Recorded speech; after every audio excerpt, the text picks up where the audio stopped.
Well, this just isn't going to do. Well, that's much better.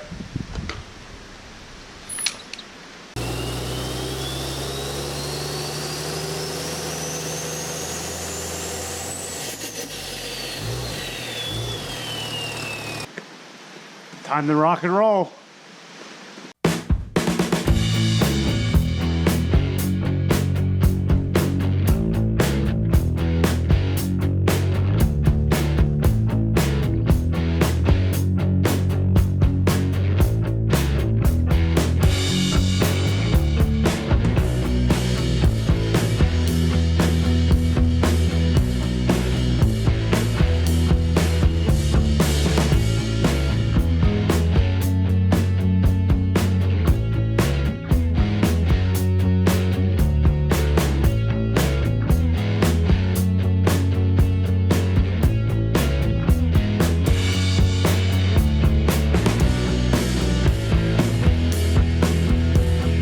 It is officially hunting season. Everything started. Got out in the woods at work today. It's Saturday, so it's overtime. I'm not going to pass that up. Deeper in the season, I definitely would. But first day, like you can see when we went to the stands last night, I don't have the greatest views with all the leaves on the trees, so I don't really worry about it. Plus, they're not in rut right now. I'll be taking a week off later to just hunt here around the house, so not really that worried about. But if this season is anything like today was, it's going to be a good season. So I was in the stand, got out there about 5, came in now, it's 7-ish. Yeah, 7-ish, something like that. So I was out there for 2 hours. I think I had deer walking around in sight for all but maybe a half hour. I got down there, kicked up. I thought I saw a horn, so it looked like a buck and like 2 or 3 doe. So 2 of those doe didn't really go too far, and I could see the back of the one for a while. So they actually meandered back down and were sitting next to me. I did try and take some video of the deer I could see with the GoPro, but I don't know how well you guys are going to see it, so we'll see if you guys end up seeing it. Anyhow, so those 2 came back down. They actually bed down next to the stand about 15 yards away from it, which is pretty cool. I've actually never had that happen before. The one was a little more skittish than the other, but the one, she sat down for a good 20 minutes, just laid there. It's pretty neat. Like I said, never had that particular situation happen. That's one thing that's cool about the woods. Every time, at least every season when I go out, I see at least 1 or 2 things I've never seen before. So they finally get up, meander away. A few minutes go by. Here comes another one behind me. She walked across, got like right behind me, and then come up right under the stand. I mean, I could have jumped on her and rode her out. Well, she was a little small for that. But anyway, she moved up. Well, then here come a spike. Spike come over from the side, and then behind me to the left was another deer. Looked like it had 5 or 6 points on it. Wasn't a big rack by any means, but it definitely had some points there. He didn't really come out. I just seen him for a little bit, and he went back. Then the doe went off. The spike went off. So we had a little lull period. Then the spike came back, was hanging out for a while, and then he rode off into the sunset. So, like I said, I was only out there for 2 hours, but saw deer almost the whole time. Definitely saw a couple of red foxes. You know, they're really neat to see. They're very pretty. But yeah, if that is any indication of what we're going to be seeing in the evenings, A1 in my book. So we didn't shoot anything. We didn't see any shooters, but hey, we had activity all night long. Or, well, for 2 hours at least. I mean, you can't ask for much more than that. So I'm going to change, get something to eat, kind of get all my stuff sorted out from work. I just kind of hopped out of the truck, changed, and out in the woods we went. So I'm going to get all that situated, and I'll get back with you guys. All right, guys, so a little bit of a time jump here. So most of those clips were from Saturday, first day of archery. As you saw quite a few deer for only being out in the woods for 2 hours. I went out today. Today's Monday. I went out today. All I saw was one spike. He hung out for a little bit, not too long, but that was it.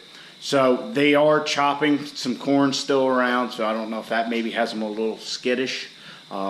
it's either that or that'll get them moving. You know, it's kind of a double-headed coin, or double-edged sword. I think that's it. Anyway, so I was working on an exhaust mod today at work during my break time. My supervisor came over. I thought this was pretty good. He asked me what I was doing, you know, and I showed him what I was doing, told him what all we were working on, and I explained to him what was going on. He just smiled and shook his head. Yeah, people I work with, they just really don't get the whole diesel truck thing. So they're sports people. They're talking about the football game. Who gives a fuck about that? But anyhow, so tonight in the garage, as you can see, it is late. Like I said, I went out hunting earlier. So what we can do, we can cinch down our exhaust manifold, put our exhaust housing with the stainless diesel spacer. We can put that all in. And as you can see, I have my coolant tank back in there. I think that's going to end up staying there. But we can cinch that all up, so then we can put our turbo back together for now and see how to run our oil feed to the top of the turbo. We're going to need a much longer line than we have. Also, our custom aluminum rod capturing device is actually going to be coming out, and the reason for that is if you look back here at the bolts for the flex plate to the torque converter, they are exposed, and I could get to them with my ratchet to take them out, but to put them back in and get them fully torqued, I think we're going to need to take the plate out, because as you can see, it kind of covers the hole a little bit, so I can't get on the head of the bolt, you know, as firmly as I would like. So we're just going to take that out for when our transmission gets back. I haven't heard from John at Muldoon's yet. I know they got a lot of shit going on and all that, and it's not really a big deal, because I know later this week, into next week, I'm not going to have time to do it anyhow. Got some other stuff going on, so there might be a little lapse in the videos there, and I'll explain, you know, when we're back to the regular scheduled program. So anyhow, we're going to start off with that. Maybe we'll put this coolant pipe back on, this thermostat housing, and, you know, just wrap up some of the little shit that, you know, we need to get done. So that's where we're at. That's where we're heading. We'll see how far we get.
As you can see, our Thermal Zero exhaust manifold blanket is on. Yeah, I completely forgot about that. I didn't say anything about it when we started. I just saw it laying there and said, oh shit, it'd be a lot easier to put that on before we get this exhaust housing on. And that is definitely an advantage of doing the flipped up manifold with the spacer. This was very easy to tighten. No fiddling around. You could get on each nut and get a good torque on it. So yeah, that's looking good. This is looking good. All right, so we can put our turbo back on. We put the center section in. We can put the compressor cover on. That way we can see what we got to do to fabricate a pipe for the intercooler and move on from there. But yeah, we're looking good, buddy. It's definitely gonna look a lot cooler with the compressor cover up here. That's for damn sure. I forgot to mention that since we need a new oil line, we're also gonna need a new oil drain. So I got this menagerie of parts here. We have a fleece fitting. This is going to go into the block, into that drain port at the bottom. That'll just press in, and then it's a 10 AN line. I got two 45 fittings, one for coming out of the turbo center section, one for going into the block, and I got this little adapter fitting, I guess you'd call it, for the turbo itself for the drain. So we'll install this now. I'm not going to actually run the line until after we have our exhaust mod done and all that, just so we know everything's out of the way. But I think I'm going to have to drill this out because I believe this is the smaller bolt holes. And if you saw the turbo installation video, ours has a little bit bigger bolts for some reason. I don't know if that's a forced induction thing or what, but it's aluminum. We'll just drill it out real quick and put it on that center section before we install it.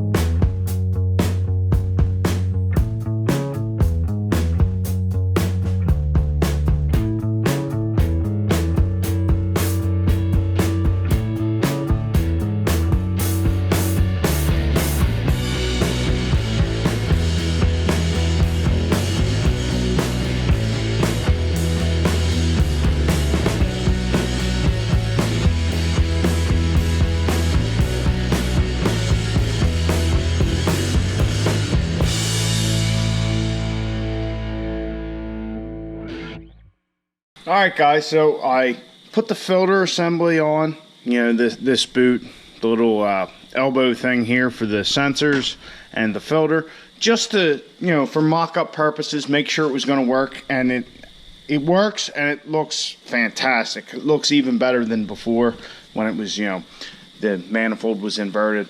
Yeah, definitely looks good that way. So that'll all work. Now our intercooler pipe will not. If you look, you can't see it because I put the filter in the way, obviously. But anyway, the lines just don't line up. I could probably make the intercooler pipe work as is, but there would definitely be some angles to the boots and shit like that.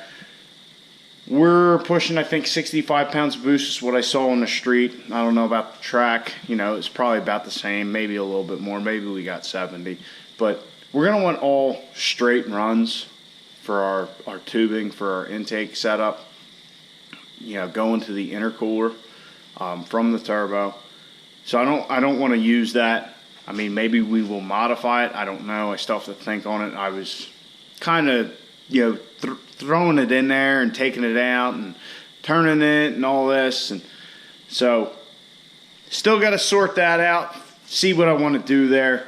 But we might just make a whole new pipe. I don't know. With our new pie cut talents, we could probably come up with something real nifty. But I don't know that all that's going to be necessary.